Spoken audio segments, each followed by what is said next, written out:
प्रस्तुत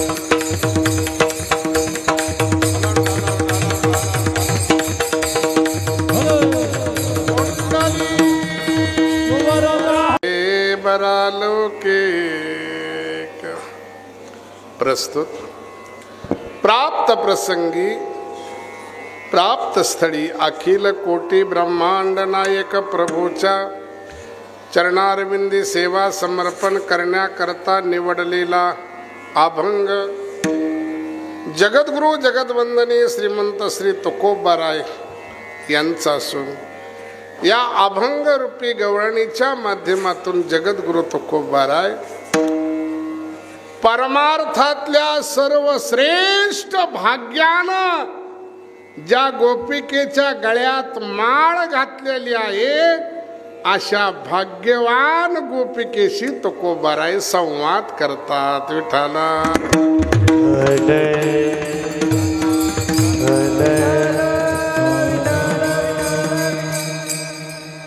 कीर्तनाला आरंभ करण्यापूर्वी अल्पसा परिहार.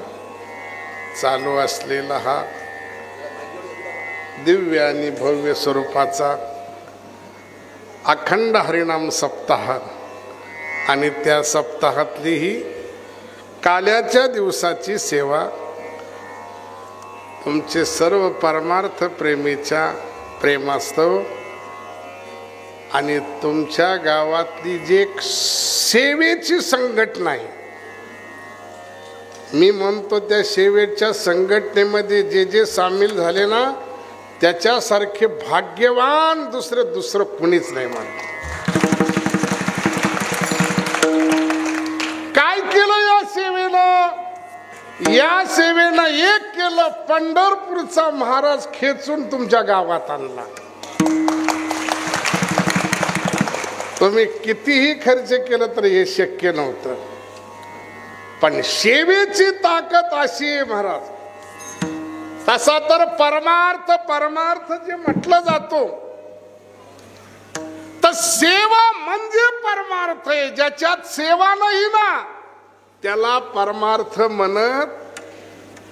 म्हणून ज्ञानोबारायने सांगितले तीर्थ सेवा हा दारवंता.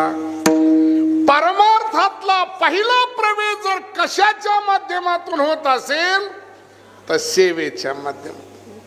म्हणून या आमच्या माऊल्या इतक्या भाग्यवान आहेत, एवढ्या भाग्यवान आहेत की ज्यांनी पंढरीत पांडुरंगाच्या दरबारामध्ये अशी सेवा केली की त्या सेवेनं महाराज आमचा परिवार, वारकरी शिक्षण संस्था सगळीच, सगळ्या सप्त्या चर्चेचा एकच विषय होता तुमच्या माऊल्या. रामायणातला एक प्रसंग सांगतो. सेवकाची ताकद किती मोठी असते. सेवकाची ताकद एवढी असते, ज्याची सेवा केली त्याच्यापेक्षा मोठा जर कोण होत असेल तर सेवक. मी तुम्हाला उदाहरण देतो. रामाचे मंदिर जास्त आहेत का मारुतीचे मंदिर जास्त आहेत? रामाचे मंदिर जास्त आहेत का मारुतीचे मंदिर जास्त आहेत? मारुतीचे. मारुती सेवक आहे का मालक आहे? मारुती सेवक आहे, पण भारतभर मंदिर रामाचे नाहीत, मारुतीचे आहेत. आणि बोटार मोरणे इतके रामाचे. एक प्रसंग सांगतो. दुसरा प्रसंग असा आहे, थोडा सूर द्या. लंकेमध्ये दोघांनाही जावं लागलं. रामालाही जावं लागलं आणि मारुतीलाही जावं लागलं. मला सांगा, रामाला जात असताना समुद्रावर रस्ता करून जावं लागलं का आकाश मार्गाने गेले? रामाचं सांगतोय, रामाला लंकेत जात असताना रस्ता करून जावं लागलं, पण मारुतीला जेव्हा लंकेत जायची पाळी आली तेव्हा रस्ता बिस्ता नाही, आकाश मार्गाने मारुतीला गेली. करुणी उड्डाण केले लंकेचे शोधन, लंकेचे शोधन केले, लंकेचे शोधन, उड्डाण केले लंकेचे शोधन, लंकेचे शोधन केले, लंकेचे शोधन. करोनी उड्डाण. म्हणून एक संत सुजान नावाचे कवी असं म्हणतात, भगवान से भक्त बढे. काय वाक्य? भगवान से भक्त बड़े कह गई संत सुजान. पुल बांधे रघुबीर चले कुंदी गए हनुमान. अरे ज्याचं नाव घेतलं त्याला समुद्रात रस्ता करावा लागला, पण नाव घेणारं मात्र आकाश मार्गाने गेलं. ही आहे सेवकाची ताकद. विठ्ठल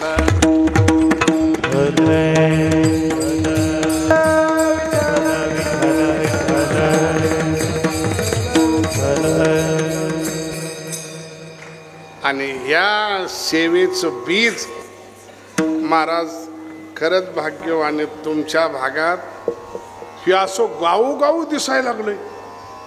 गावोगाव हा ग्रुप दिसायला लागलाय. खरंच मला वाटतं देवाने जर पुढचा जन्म जर दिला ना तर तुमच्याच पोटी जन्माला यावा असं वाटतं. धन्य ती माता की जिचे 2 हात देवाच्या सेवेसाठी जातात. आणि ही सामान्य नाही, डायरेक्ट पांडुरंगाच्या दरबारात तुम्ही सेवा केली आणि त्याच्यामुळं आज तुमच्या दर्शनाचा योग वाटला आला. अति आनंद वाटला. परमार्थातलं मुख्य वर्म सांगतो. परमार्थ परमार्थ परमार्थ करणं म्हणजे नेमकं काय? तर एक वाक्यात सांगायचं तर सेवा करणं म्हणजे परमार्थ करणं. आणि त्या सेवेची 2 अंग, एक सकाम सेवा आणि दुसरी निष्काम. ज्याच्यात मेवा असतो त्याला सेवा म्हणत नाही, आणि ज्याच्यात सेवा असतो त्याच्यात मेवा नसतो. या सर्व परमार्थ प्रेमीच्या चरणावर एकदा मी साष्टांग दंडवत घालतो आणि आपल्या संकल्पित वेळेमध्ये काल्याचं कीर्तन समाप्त करतो. विठ्ठला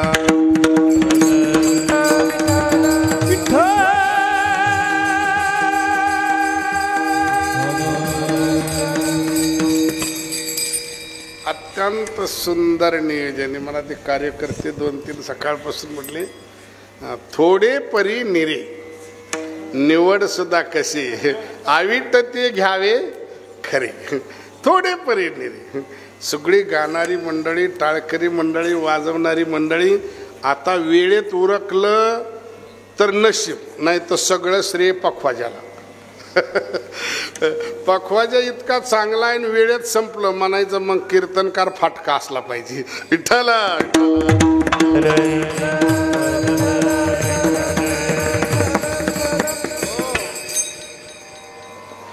जगद्गुरु तुकोबाराय एक भाग्यवान जी गोपिका आहे की जिच्या गळ्यामध्ये सर्व भाग्यानं माळ घातलेली अशी भाग्यवान गोपिकेशी तुकोबाराय संवाद करतात. कोण आहे परमार्थात भाग्यवान? परमार्थातले भाग्यवान ते की ज्यांनी संसाराकडे पाठ केली, देवाकडे तोंड केलं. आलं का लक्षात? ज्याचं मुख देवाकडे झालं त्याच्यासारखा भाग्यवान तोय. तीच भाग्यवंते सरती पुरती धनविते. पुढं वाक्य, ज्यांचा आवडता देव अखंडित प्रेम भाव. अशी भाग्यवान गोपिकेशी जगद्गुरु तुकोबाराय संवाद करतात. का संवाद करायची पाळी आली? पार्श्वभूमिका थोडी एक गोकुळातल्या एका लीलेचा प्रसंग. तिच्याशी संवाद करायची पाळी आल्याचं कारण मुख्य हे गोकुळात आणि गोकुळवासियाचं एक दिनक्रम होता. सकाळी उठायचं, गायीची सेवा करायची. गायीची सेवा झाल्यानंतर गायीकडून जे काही मोबदला मिळेल, दूध म्हणा, ताक म्हणा, दही म्हणा, लोणी म्हणा, त्याचा नेऊन मथुरेला नेऊन विक्रय करायचा आणि त्याच्यावर आपला संसार चालायचा. पण जसा कंस मामाचा प्रताप वाढायला लागला, कृष्ण गोकुळात जन्माला आले आणि कृष्णाने आपला कंस मामाने एक राक्षस पाठवून गोकुळाचा नाश करायचा प्रयत्न. हे कृष्णाच्या लक्षात आलं आणि कृष्णाने मीटिंग घेतली सांगितलं कंसाला सगळी ताकद पुरवणारे आपण आहोत. आपलं दही दूध तिथं जातं आणि त्याचे सगळे मल्ल तयार होतात आणि म्हणून तो आपल्याला त्रास देतो. उद्यापासून एक काम करायचं, आपलं दही दूध मथुरेला जाऊ द्यायचं. म्हणजे थोडक्यात नाकेबंदी कृष्णाने ठरवल्यानंतर पण काही ज्या होत्या पूर्ण तयारीला गचल्या. त्यांनी सांगितलं नाही आम्ही जाणार म्हणल्यानंतर कृष्णाने निर्णय घेतला, जो कोणी माझा आदेश मोडील त्याच्या समोर मी प्रत्यक्ष येऊन त्याचा वाटलं. पण काही लोकांनी काही गवळणी ऐकलं नाही आणि काही गवळणी निघाल्या. गवळणीचा थाट निघाला मथुरे हाट लागी.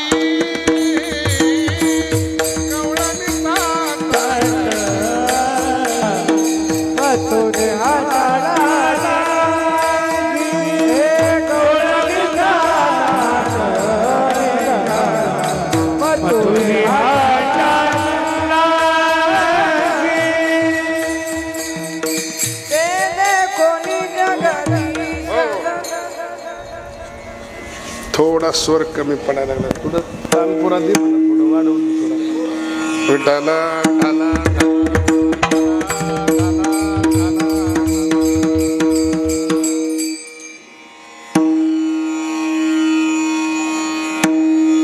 थोडा किंचित थोडा टच व्हायला. भगवंताने या मथुरेला निघालेली ही बातमी कृष्णाला कळाली. कृष्णाला कळाले की कृष्णाने सगळे गोपाळ सवंगडी घेतले आणि ज्या रस्त्यानं निघाल्या होत्या त्या रस्त्याला आडवा जाऊन उभा राहिला. ते देखोनी जगदीश धावला गोप घेऊन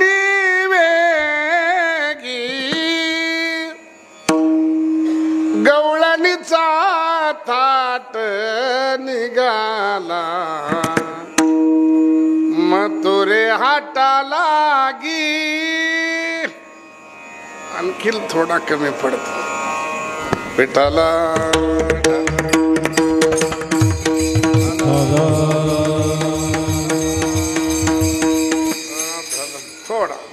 थोडा वाढवून घ्या.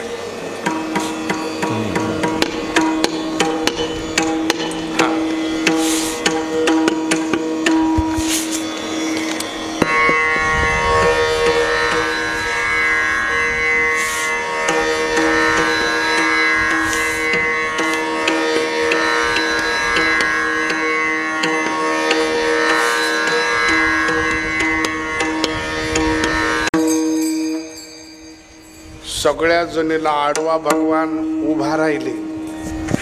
तेव्हा सगळ्या गवळणी सांगितल्या, कृष्णा अरे कुणाला आडवाय लागलास? आम्ही बहुजनी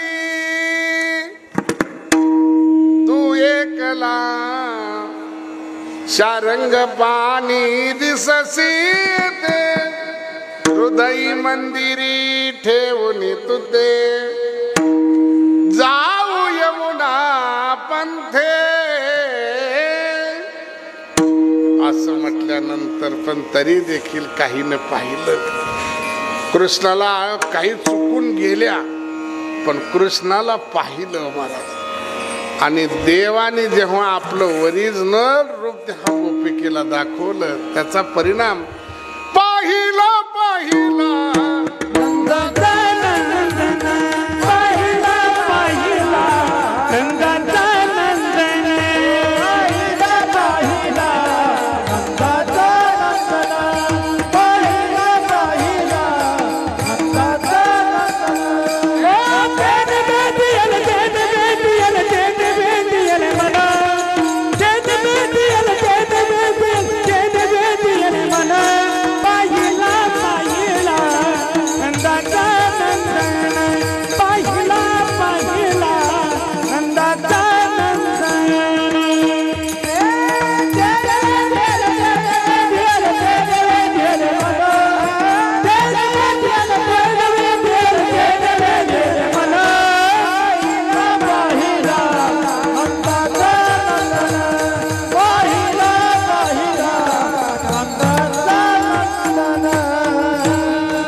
कृष्णाला जाताना त्यांनी सगळ्यांनी मथुरेला जाताना कृष्णाला पाहिलं आणि पाहिल्याचा परिणाम पाहिला रे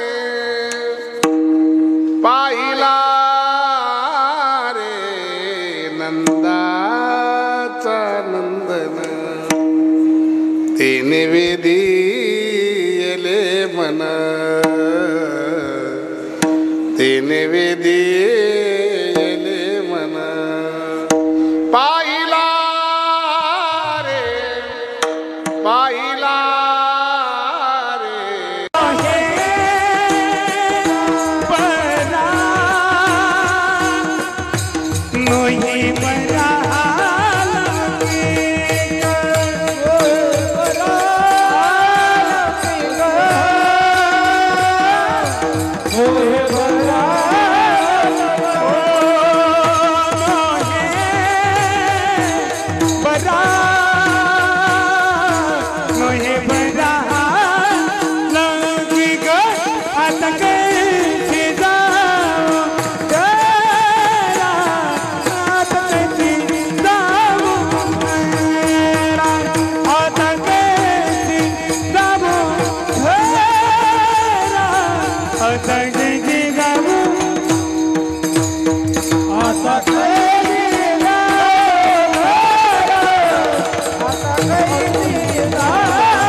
सांगितलं महाराज तुम्ही म्हणताय घरी जा घरी नंदा जावा सासू सासरे काय म्हणतील हे खरंय पण घरी जाऊ कसं आता कैसी जाऊ घरात बऱ्याच माता भगिनीला सप्ताह असा रंगात आला ना घरी जावाच वाटत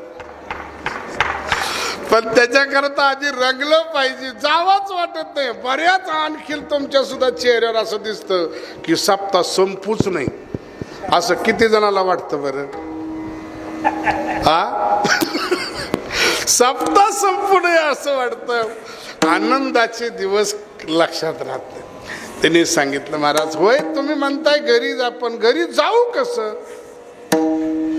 तुकाराम महाराज होते तिच्या प्रश्नाचा अर्थ लक्षात घेतला की हा हिला प्रतिबंध कोणता आहे अगं तुला घरी जाण्यासाठी अडचण काय आहे तेव्हा तिने आपली अडचण अभंगाच्या पहिल्या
अडचण काय म्हणल्यानंतर त्यांनी सांगितलं, अहो घरी जायचं असेल तर आपलं चित्त आपल्या जवळ पाहिजे ना.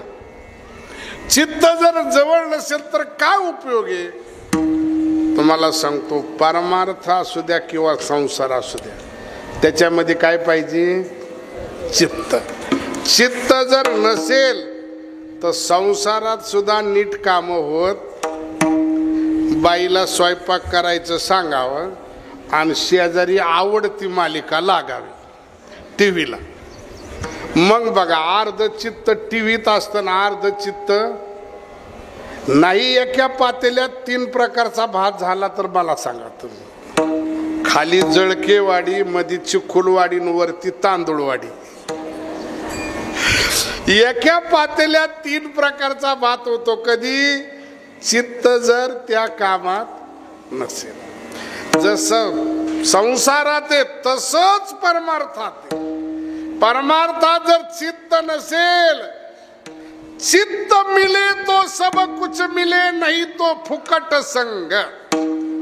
परमार्थ चित्त जर नसेल ना, तो कोबाराय काय म्हणतात माहितीये का, त्याला माणूस म्हणू नका, त्याला प्रेत म्हणा म्हणतात. जवळी नाही चित्त काय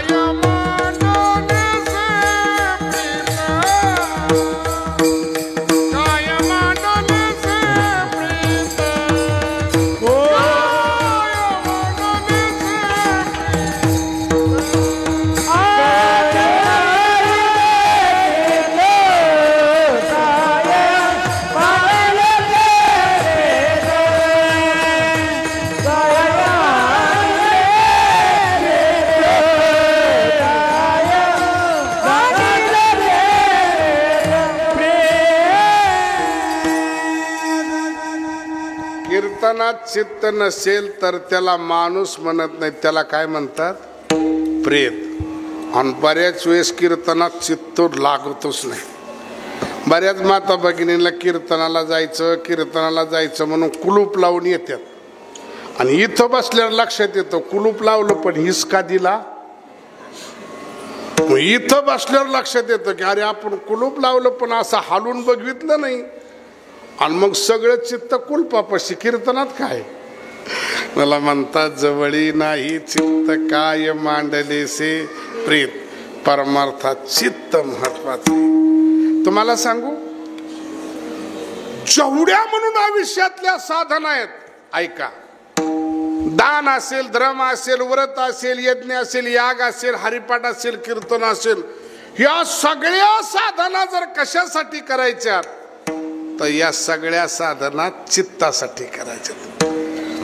आचार्याचं एक वचन आहे, शंकराचार्य, चित्तस्य शुद्ध ये कर्म न तु वस्तु उपलभ्यते वस्तु सिद्धी विचारेन नान्यथा कर्म कोटिभी. करोडो जे कर्म करायचे असते ते फक्त चित्त शुद्ध करण्याकरता. आणि चित्त शुद्ध जर कशाने होत असेल तर चित्त शुद्ध हे फक्त निष्काम कर्माने होत. सकाम कर्माने चित्त शुद्ध होत नाही. म्हणून मी भाग्यवान याच्यासाठी म्हणलो, ज्याने निष्काम सेवा केली. निष्काम सेवा हे चित्त शुद्ध करण्याचं एकमेव साधन आहे. तिने सांगितलं, माझं चित्त माझ्या जवळ राहिलं नाही. म्हणले काय झालं तुझं चित्त? माझं चित्त चैतन्य स्वरूप झालं. हरीने माझे हरिले चित्त, हरीनं माझ्या चित्ताचं हरण केलं. महाराज, भगवान कोणत्या चित्ताचं हरण करतो? ज्या चित्तातली सगळी घाण निघून गेलेली आहे, ज्या चित्तात मल नाही, विक्षेप नाही, काम नाही, क्रोध नाही, लोभ नाही, मत्सर नाही, दंभ नाही, अहंकार नाही, असं चित्त जर दिसलं तर येवोनी गोपाळ राये तेथे. किंवा जयाचे चोखटे मानसी मी होवोनी असे क्षत्र संन्यासी. जया निदेलिया ते उपासी वैराग्य गा. भगवान म्हणतात, ज्याचं चित्त निर्मळ झालं त्याचं चित्त मी त्याला घेतो. आणि म्हणून ती गोपिका भाग्यवान म्हणायचं कारण आहे तिच्या चित्ताचं हरण देवाने केलं. आणि ती मग म्हणते चित्त जर जवळ नसेल तर आता कैशी जाऊ. आणि अशा अवस्थेत घरी जर गेलं तर नोही बरा हा लौकिक. काय करतील लौकिक? लौकिकाची बाबतीत असे तुम्ही कसंही वागा, लोक नाव ठेवणार, घरची कुटी खाती. पण महाराज सगळ्यात चांगले दिवस जर कुणाला आले असतील, आता सांगू, सगळ्यात चांगले दिवस माळ करायला आलेत, लक्षात ठेवा. काय बोलतोय नीट ऐका. सगळ्यात चांगले दिवस कुणाला आलेत? माळ करायला. माळ करायला महाराज लोकांना नुसतं सप्ताह करायचा म्हणू द्या, पुढच्या वर्षीच्या पंक्ती बुक झाल्यात असं कळालं. खरंय काय?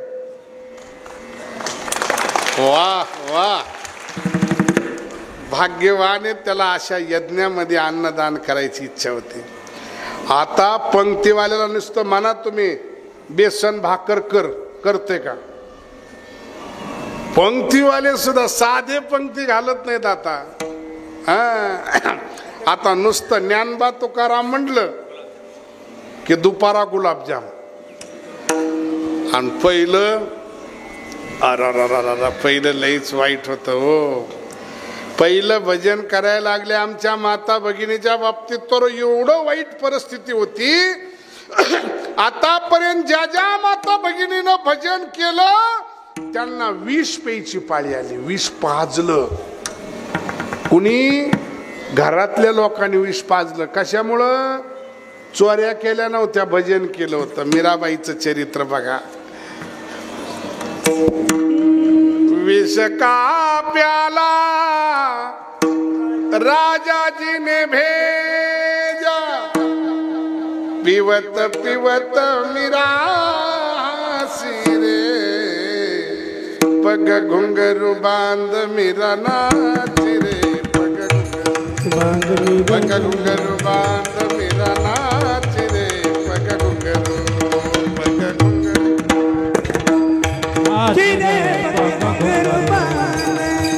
पग घुंगरू बांध मीरा नाच रे, पग घुंगरू.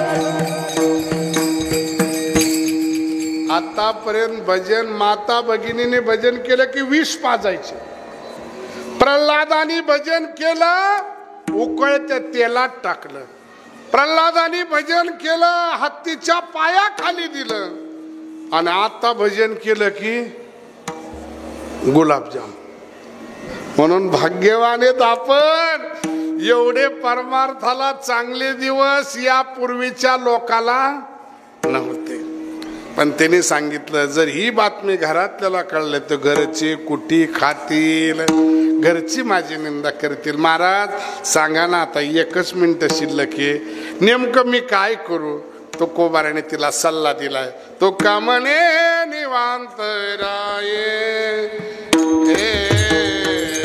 तो का म्हणे निवांत राये, तो का म्हणे निवांत राये, तो का म्हणे निवांत राये.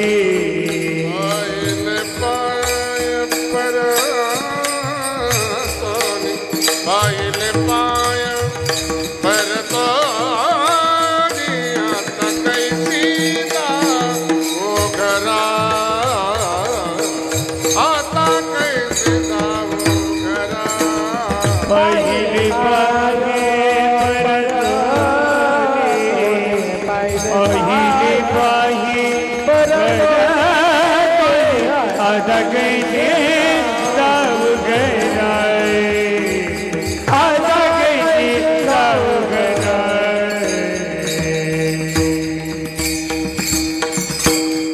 शेवटच्या चरणातला सल्ला ऐका बरं का कार्यकर्ते. शेवटच्या चरणात तुकोबारायने तिला सल्ला दिलाय, बाई काही करू नको, तू जे केलंय तेच परत कर. म्हणजे या वर्षी जसा सप्ताह केलाय तसाच पुढच्या वर्षी सुद्धा. याचा अर्थ असा आहे, लक्षात करायचं का नाही? हा, जसा या वर्षी केला तसाच ते पुढं कर, म्हणजे तुला जी समस्या आहे ती समस्या राहणार. म्हणजे तुझ्या साधनेमध्ये खंड पडू देऊ नको. तुका म्हणे निवांत राही, पाहिले पाये परतोने, आता कैसी जाऊ घरा नोये बरा लौकिक विठोबा रघुमाई.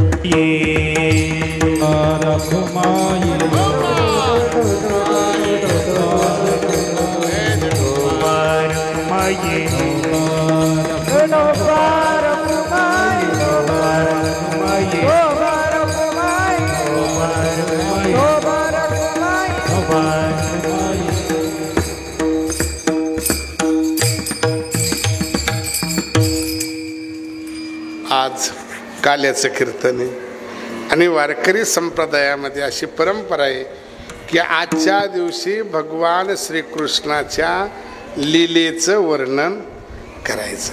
भगवंतांनी ज्या लीला केल्या त्या लीलेचं वर्णन करायचं. भगवंतांनी कोणत्या लीला केल्या त्याचं वर्णन आहे. रांगत रंगणे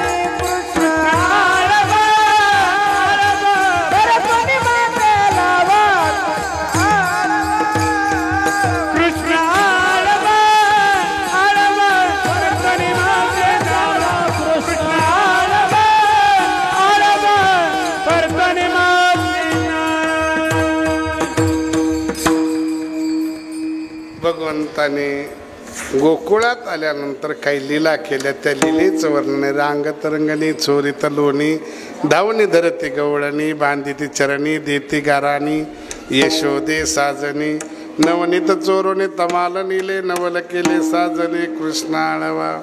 भगवंताने लीला केल्या. रांगत असताना काही लीला केल्या. काय रांगत असताना लीला केल्या?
एकदा टाळी वाजवा.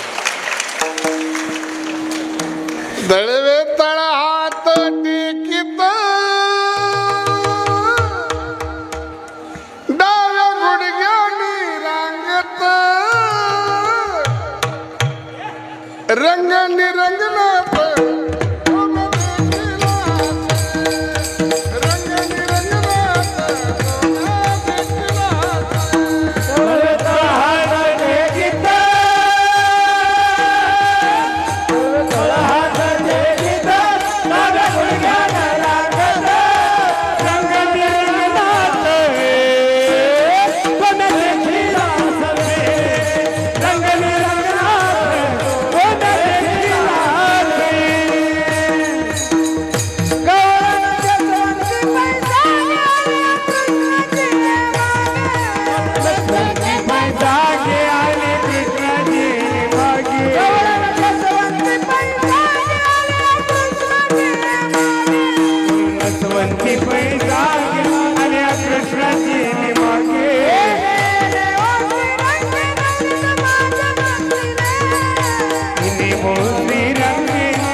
भगवंतानी रांगत असताना काही लीला केल्या.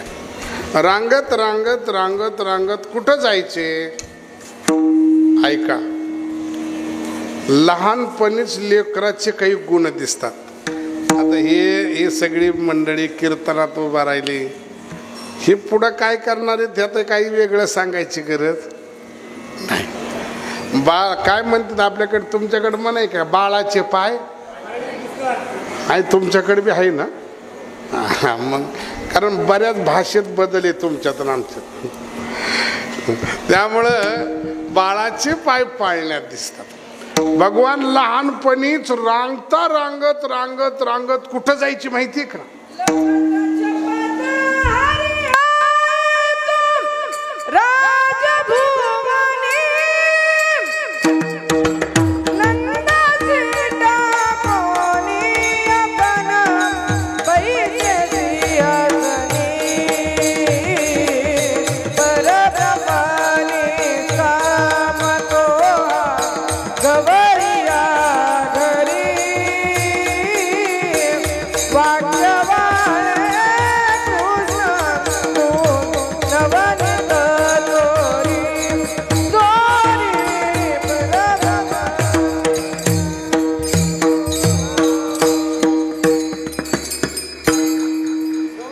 लपत छपत हरी हा येतो राजभुवनी, नंदासी टाकोनी आपण बैसे सिंहासनी. परिणाम हा मुलगा राजा होणारे ही सिद्ध झालं. परिणाम झालाय गाड्या राजा कृष्ण सिंहासनी बैसला. कृष्ण सिंहासनी बैसला. कृष्ण सिंहासनी बैसला. भगवान लहानपणी काही लीला केल्या, नंतर थोडे मोठे झाले. एके दिवशी भगवंतांनी खेळायच्या निमित्ताने बाहेर गेले. आपल्याकडे कोणी बघत नाही असं बघितलं आणि साईडला गेले. मातीचा खडा घेतला, तोंडात टाकला. मातीचा तोंडात खडा तोंडात पडायला बळीराम दादानी पाहिलं. बळीराम दादानी एक नाही दोन नाही डायरेक्ट हायकोर्टात अपील केलं. लहान लेकराचं हायकोर्ट माहिती का तुम्हाला काय? कोण? त्याची आई. त्याच्या आईकडे तक्रार केली. आईला सांगितलं कन्हैयाने मिट्टी खाई रे, खाई रे, खाई रे, खाई रे, कन्हैयाने मिट्टी खाई रे. कृष्णानं माती खाल्ली. माती खाल्ली म्हणलं की आईची तळपायाची आग मस्तकाला गेली. तिने पदर कमराला खोसला, हातात काठी घेतली, जणू काही तिच्यात एसपीचा संचार झाला. पळत गेली, कृष्णाचा कान पकडला, हातात काठी घेतली, सांगितलं का रे कृष्णा माती खातो? कृष्ण विचार करायला लागला, सगळ्या जगाचे कान माझ्या हातात आणि माझा कान. आईनं काय पुण्य केलं असेल, ही स्वतःला काय समजती. भगवंतानी थोडे तिची चेष्टा करायची ठरवलं. ते म्हणलं कृष्णा तू माती खातो? ते म्हणलं आई आधी तू मला हे सांग, तू माझी सख्खी आहे का सावतर? ती म्हणे का रे असं शंका? यशोदा दचकलीच का? यशोदेलाही माहित नव्हतं मी याची सख्खी आहे की. गावात लोक रोज म्हणायची पोरग एक तर आईवर जात नाही तर बापावर जात. याची आई गोरी, याचा बाप गोरा आणि हे काळो कुस. बहुतेक निपुत्रिकपणाचा दोष घालवण्यासाठी इनी बाहेरून असे लोक म्हणायचे. तरी लोकात चर्चा देवकीने वाईला यशोदेने पाळीला पांडवाचा बंदी जन होवनिया राहिला. यशोदेशी म्हणतो आई, यशोदेशी म्हणतो. हा आई म्हणतोय, पण आई आहे की नाही. यशोदेला दुसरी एक अडचण होती की ही झोपीतच होती आणि इकडलं तिकडं तिकडलं. माहिती आहे तुम्हाला, आता काय भागवत ऐकलंच असं. त्याच्यामुळं यशोदेला शंका आली. यशोदेला वाटलं का हो, लोक बी असं म्हणतात, कृष्ण बी असं म्हणायला लागलाय. यशोदेने कृष्णाला विचारलं, असं का म्हणतो रे. ते म्हणला, आई तू जर माझी सख्खी आई असती तर म्हणली असती पेढे खातो का, बर्फी खातो का, लाडू खातो का. असं न म्हणता काय बोलला, तू माती खातो का. मग यशोदेच्या लक्षात आलं, हा चतुर आहे. चतुरातू शिरोमणी. यशोदेने सांगितलं, कृष्णा बाकीचं बोलू नको, तू माती खाल्ली का सांग. असं म्हणल्यानंतर कृष्णाने विचारलं, आई एवढं दम देऊन मला विचारते, तुझ्याकडे काय पुरावा ग मी माती खाल्ली असा. तू मला का दम देते, मी माती खाल्ली काय पुरावा आहे. असं म्हणल्यानंतर ते म्हणले, पुरावा पाहिजे. हाक बळीराम दादा. बळीराम दादा पळत आला. यशोदेने विचारलं, कृष्णाने माती खाल्ली का. बळीराम दादा म्हणला, मी स्वतः बघितलंय माझ्या डोळ्यानं. कृष्ण हसायला लागला. यशोदेने विचारलं, आता का हसतो. ते म्हणला, आई तुला माहित नाही, कोर्टात घरातला साक्षीदार चालत नसतो. बळीराम दादा माझा सख्खा भाऊ आहे. बळीराम दादा तुझ भेटला, तोही माझा पक्षपाती. तो सारखं मला तू कसं मारशील याच्यासाठी प्रयत्न करतो. त्यामुळे आई मी माती. आई नको ग, आई नको ग, आई मजला मारू नको ग. नाही नाही पाहिली मी माती, पाहिली मी माती. असं म्हटल्यानंतर यशोदेने विचारलं, कृष्णा जर मातीच खाल्ली नाही, ज्याला कर नाही त्याला डर कशाला पाहिजे. माती खाल्ली नाही ना, मग तोंड उघड, आ कर म्हणल्यानंतर कृष्णाला वाटलं आता सगळं पितळ उघड पडल्याशिवाय. कारण माती अशी 1 तासापूर्वी जरी खाल्ली तरी जिभेवर पुरावा तसा राहतो.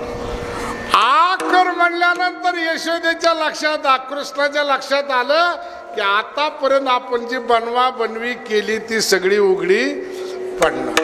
आणि मग मुख पसरल्यानंतर काय दाखवलं कृष्णाने. मुख पसरवली, हो मुख पसरवली, मुख पसरवली, हो मुख पसरवली, मुख पसरवली डांग बांधला, मुख पसरवली डांग बांधला.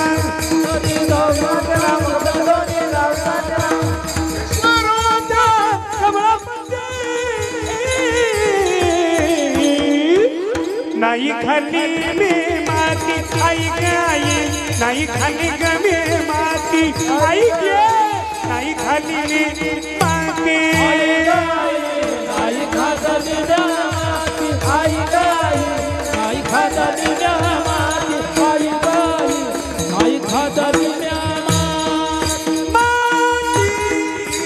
नाही. यशोदेला हात जोडून कन्हैया म्हणतो, नाही खाल्ली मी माती. बळीराम दादा, बळीराम दादा, बळीराम दादा खोट बोलतो, बळीराम दादा खोट बोलतो. कुभांड घेतो मजबरी, आई ग आई, आयो नाही खाल्ली मी माती, आई ग आई, नाही खाल्ली मी माती, आई ग नाही खाल्ली मी माती. अशी मृत्तिका भक्षण नावाची भगवंताने लीला केली. देवाच्या लक्षात आलं यांना जर काही खायला दिलं नाही तर हे काही आपल्याला राहू देणार नाही. आणि मग भगवंताने दुसऱ्या दिवशी मीटिंग घेतली. सगळ्या गोपाळाला बोलून घेतलं, सांगितलं आजी देतो पोटभरी पुरे म्हणाल तो वरी, पण काही नियम करा, तुम्ही माझ्या संग मी सांगतो तसं वागा. मग काय करायचं, दुसऱ्या दिवशी सांगितलं गोपाळाओ तुम्ही येतानी सराटे कळतात का तुमच्याकडे? सराटे कळतात ना? हां, त्याला सगळीकडनं फुलं असतात. फुलं असतात का काटे? काटे. ती सराटा नावाचा काटा असाय महाराज, तो कसाही पडू द्या टोचल्याशिवाय राहत. कृष्णाने सांगितलं काहींनी सराटे घेऊन या, काहीला सांगितलं अगदी एकदम गाळलेली बारीक मृत्तिका घेऊन या, आणि काहीला सांगितलं खडे घेऊन या. हे सगळे घेऊन आले. ते म्हणले कृष्णा पण याचा वापर कसा करायचा? ते म्हणे आता आपण घरी जाणार, शिंक वर बांधलेला असणार, आपण सगळे लहान लहान, आपला हात पुरणार नाही, आणि मग त्याच्यात नेमकं भरलेलं आहे का रिकामं आहे कसं ओळखायचं? एक खडा घ्यायचा, मारायचा, जर खण वाजलं की समजायचं याच्यात काही, आणि भद वाजलं की हा भरेले भरेले. ते म्हणलं हा कृष्ण हे पळाला. आपण म्हणलं ही माती का, ही बाळले एकदम चाळलेली माती कशा करता? तेव्हा म्हणलं आपण नेमकं जर ते शिंक खाली घ्यायला गेलो तेवढ्यात एखादी गवळण उठली आणि ती आपल्या मागं लागली तर काय करायचं? आपण माती मागं फेकायची, तिच्या डोळ्यात जाईल, ती चोळत बसल तोपर्यंत आपण पळून यायचं. ते म्हणला पटलं. पण तो म्हणला ठीक आहे, तिने जर चष्मा लावला तर? ते म्हणला पेंद्या एक काम, तिने जर चष्मा लावला तर मग आपल्याकडे दुसरी सराटे आहेत, ती सराटे मागं फेकायची ना आपण पुढं पळायचं. ती सराटे तिच्या पायात घुसतील, ती काढूस तर आपण घरी जायचं. तो म्हणला ती जर चप्पल घालून आली तर? तो म्हणला 5 मिनिटं राहिलेत, आता उरक उग नको लय वाढू. तेव्हा म्हणला कृष्णा अशा पद्धतीचं. मग भगवंताने एक दिवस असा निवांत बघितलं, सगळ्याची मीटिंग घेतली, आणि ज्या गोपिकेनं अनन्य भावानी रोज प्रार्थना करते हरिया हो निज मंदिरी, नाही कोणी दुसरे घरी, काम भ्रतार गेला दुरी, क्रोध सासरा नाही घरी, दंभ दिर फिरे बाहेरी, नाही कोणी दुसरे घरी. असं जी प्रेमानं आपल्या घरी बोलत होती अशाच्या घरी भगवान गेले. दही दूध खाल्लं, सगळं खाल्लं, राहिलेलं थोडं सोनाच्या तोंडाला लावलं आणि थोडं सासूच्या तोंडाला लावलं. आपण खातो दही दूध तूप लोणी, हात पुसितो सुनेच्या मुखाला गोनी, एका जनार्दनी करी करणे, जातो पळोनी ते तोनी, लाडका कानाबाई तुझा तुला गोड वाटे. याच्या खोड्या सांगू किती महिपत्र सिंधू वाटे. शेवटी सगळ्याच्या तक्रारी आल्या, यशोदेकडे आल्या. यशोदेला हाक मारली, यशोदे यशोदे कृष्णाला सांगावे गोकुळी राहावे का जावे, गोकुळी राहावे का जावे, गोकुळी राहावे का जावे. यशोदे कृष्णाला सांगावे, यशोदे कृष्णाला सांगावे, गोकुळी राहावे का जावे.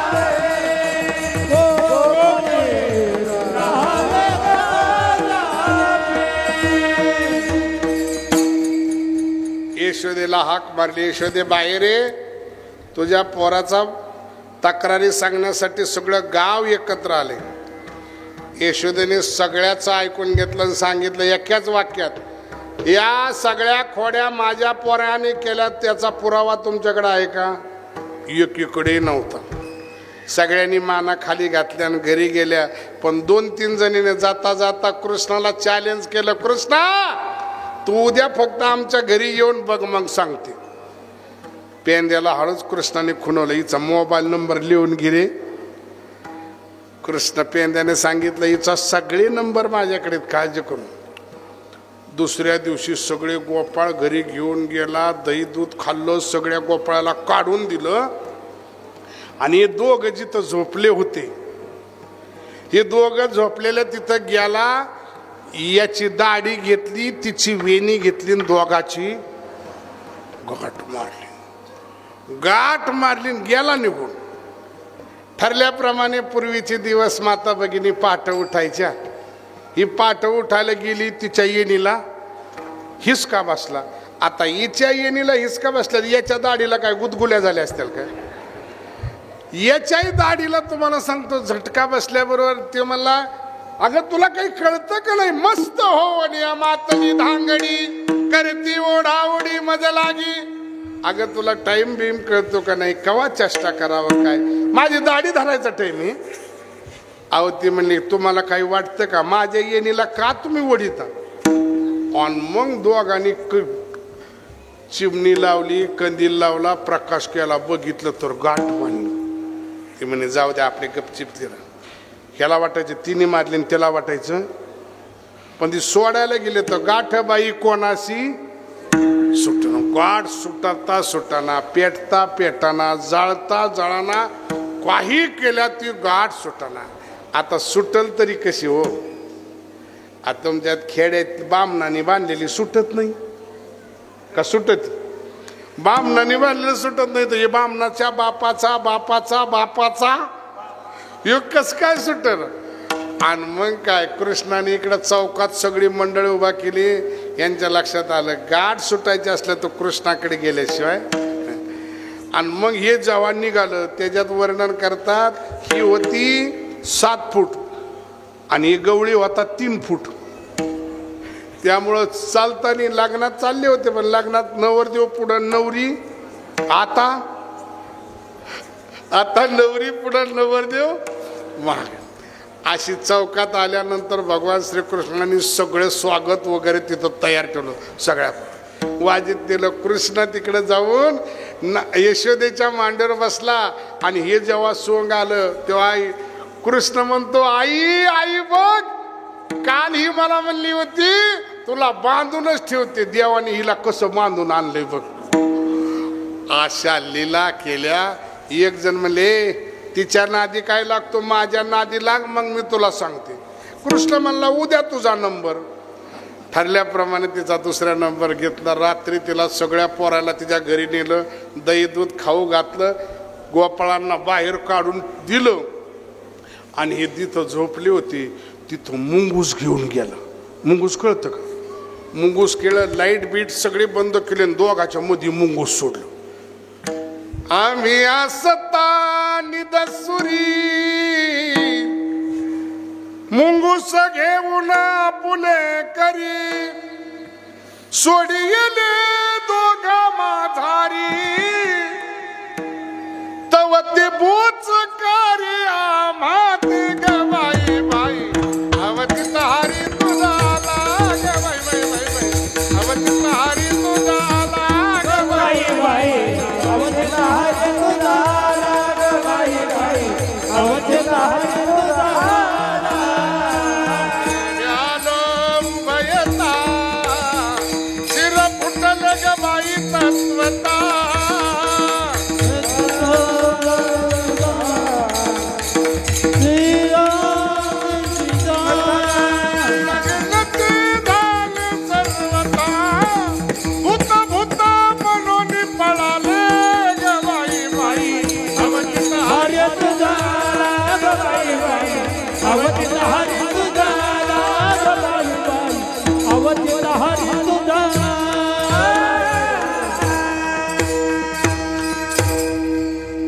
अशा गोकुळात तक्रारी तक्रारी तक्रारी एवढ्या तक्रारी झाल्या की 12:30 वाजल्या.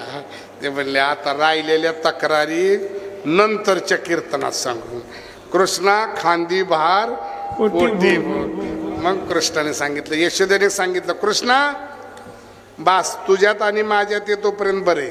ही जर गोष्ट बाबाला कळाली ना तर रागीट तुझा पितानंद मारतयाचा खाऊ नको. कृष्णा तुला मी ताकीद करते घरी कुणाच्या कृष्णा तुझ्या पाया पडते पण उद्यापासून तू कुणाच्या घरी जाऊ नको. मग उद्यापासून काय कर, उद्या जाईन मी राणा सेवे घेऊन गोदना. सगळ्या गोपाळांना बोलून घेतलं, सांगितलं बाबा रे उद्या तुम्ही गाया घेऊन सारे गोपाळ रानातया रे तुम्ही गाया घेऊन सारे गोपाळ रानातया तुम्ही गाया घेऊन सारे अरे गोपाळ रानातया गोपाळ रानातया ए गोपाळ रानातया गोपाळ रानातया अरे तुम्ही गाया घेऊन सारे गोपाळ रानातया अरे तुम्ही गाया घेऊन सारे गोपाळ रानातया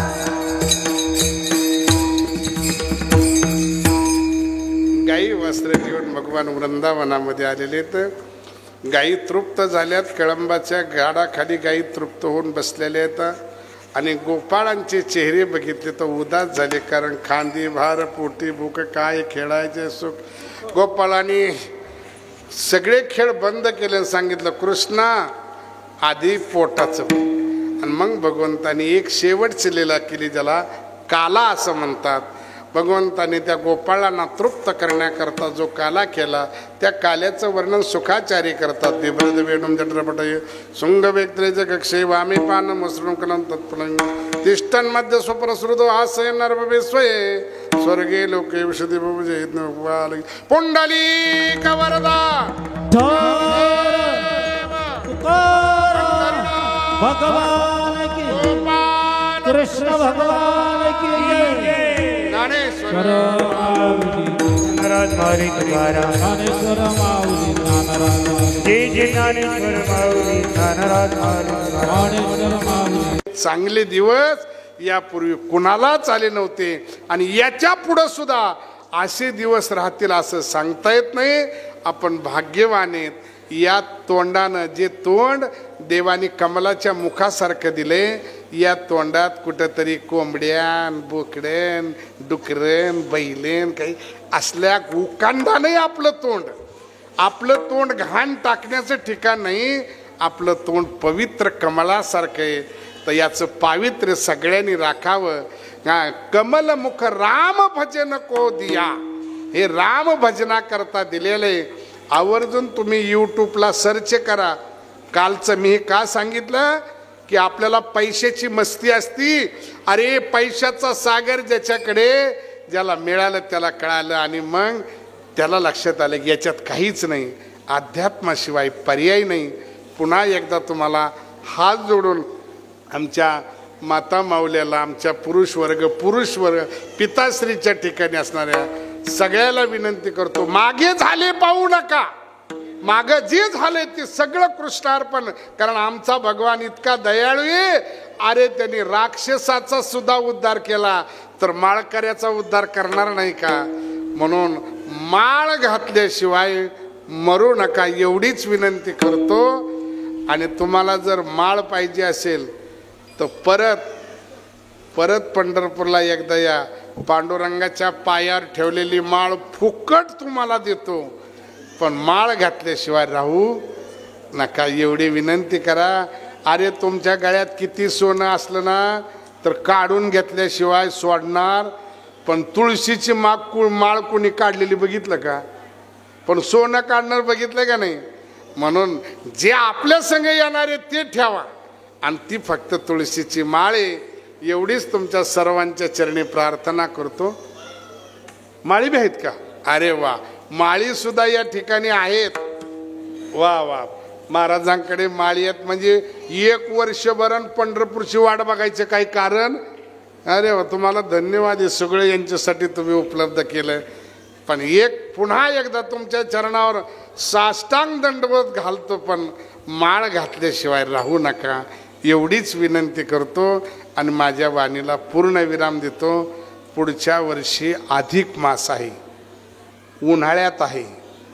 हां, माझ्या काकीला विनंती आहे, आमच्या थोरल्या बहिणीसारख्या, तिला विनंती आहे, पुढच्या वर्षी 1 नाही गावातून 2-3 ग्रुप पंढरपूरच्या सेवेसाठी, पांडुरंगाच्या सेवेसाठी तुम्ही यावं एवढी प्रार्थना करतो.